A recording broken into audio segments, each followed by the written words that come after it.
เกียรติและก็ดีใจหลายที่บริษัทได้มีการจัดงานเฉลิมฉลองครั้งยิ่งใหญ่ในการเฉลิมฉลองวันศาสตร์ที่จะใกล้มาถึงโมนี้นั่นก็คือจัดงานกิจกรรมกีฬาเตะบาสนั่นเองมีแผนกหลายๆภาคส่วนที่เข้าร่วมแล้วก็จะมีกองเสียร์เฮาไปสัมภาษณ์แต่ละคนกันเลยว่าข้าเจ้ามีความรู้สึกจังไดตามมาขอสัมภาษณ์หน่อยนึงเน่โดยไอ้ซื้อหยังซื้อคำว่าอ๋อไอ้มาแต่แผนกใดเข้มอ๋อเป็นจังไดรู้สึกแนวใดเด้ที่มื้อนี้มีการจัดงานกิจกรรมเตะบาสมื้อนี้ก็รู้สึกดีใจเนาะที่ทางโครงการเพิ่นได้จัดกิจกรรมเนาะเพื่อเฉลิมฉลองวันศาสตร์ใกล้มุ่นเวียนกับชิมฮอดนี้ถือว่าเป็นกิจกรรมอันดีเพื่อแน่นสามัคคี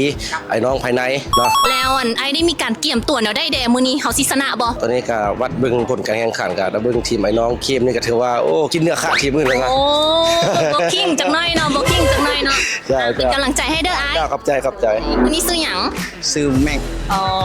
แล้วเฮามีการเกี่ยมตัวจังได๋เด้ที่เฮาจะเตะบาสมื้อนี้ก็บ่ได้เกี่ยมหยังไรทุกคนก็พร้อมตลอดอยู่แล้วโอ้อย่าว่าได้มาแต่ตัวหรือหัวใจมาแต่ตัวกับหัวใจล้วนบ้านบ่ได้ซ้อมนอนเน้นแล่นอย่างเดียวโอ้เน้นแล่นเนาะกะว่ามื้อนี้เฮาสิชนะบ่ชนะแน่นอนสู้เด้อไปดีน้องซื้อหยังเปลี่ยนสีมื้อนี้มาเตะบาสบ่อ๋อเตะบาสบ่อันเสียทีมได้นี่สีส้มหรือสีขาวสีส้มเอาว่าจิสนาบ่เขาเจ้าน่ะสนามบ่สู้ๆเด้อถ้าเขาเจ้าเจ็บลาน้องเข้าแทนเลยโอเคบ่โอเค yes ไปตามมาสบายดีไอสบายดีไอซื้อหยังซื้อไผบัณฑิตเด้อ VTI 1โอ้มาแต่ VTI 1แล้วมื้อนี้ไอรู้สึกจังไดที่เฮาได้จัดงานกีฬาดีใจเฮ็ดให้พนักงานทุกคนได้รู้จักหลายขึ้นว่าซ่ามีความสามัคคีฮักแพงกันถือว่าเป็นซีซั่นอันนึงที่ว่าโอเคเนาะในงานกิจกรรมแบบนี้แล้วมื้อนี้นี่ก่อนจีมาฮอนมื้อนี้ไอคิดว่าไอได้เตรียมตัวเนาะได้มาเด้โอ้บ่ได้เตรียมตัวแล้วมาแต่ตัวเลยหัวใจอีกแล้วแม่นบ่นี่ย่างละลาก็ล่มแล้วนี่นะอ้าวถ้าเว้าแนวนี้นี่กะว่ามื้อนี้เฮาสิชนะบ่นี่ชนะบ่ชนะก็บ่สำคัญแต่ว่าให้มีน้ำใจในกีฬานำกันรอเลยตอบนี้รอเลยโอเคข้อเป็นกำลังใจให้ไอเด้อสู้ๆเด้อโดยสบายดีซื้อหยังเจ้าซื้อฟ้าซื้อเมอันน้องมาแต่ทีมแผนกใด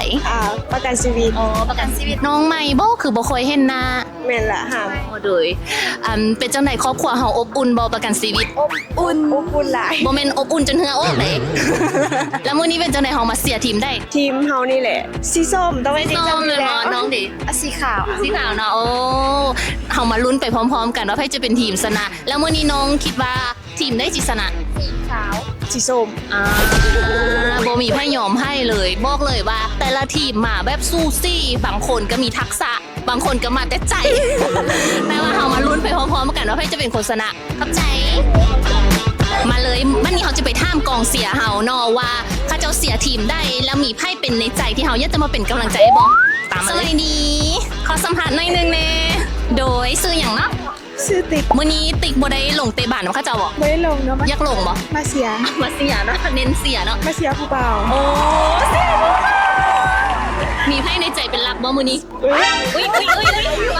ความในใจจะถึกเปิดเผยเพราะอะไรเนาะความลับได้บ่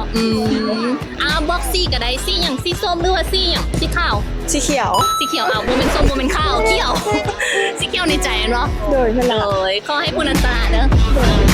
โดยทุกคนเราก็ได้ฟังคำสัมภาษณ์จากหลายๆคนเพิ่นก็แบบเกียมตัวเกียมใจมาให้กำลังใจแล้วก็พร้อมฟิตกันเต็มที่เนาะเพิ่นว่าชนะหรือแพ้บ่เป็นหยังแต่ที่สำคัญคือเฮามีน้ำใจนักกีฬาหักแพงกันรู้จักกันนั้นเป็นสิ่งที่ดีเนาะแล้วเฮาไปติดตามภาพบรรยากาศกันเลยว่าภายในมื้อนี้เนาะว่าเพิ่นจะมีภาพบรรยากาศแนวใดเด้แล้วใครจะเป็นคนชนะ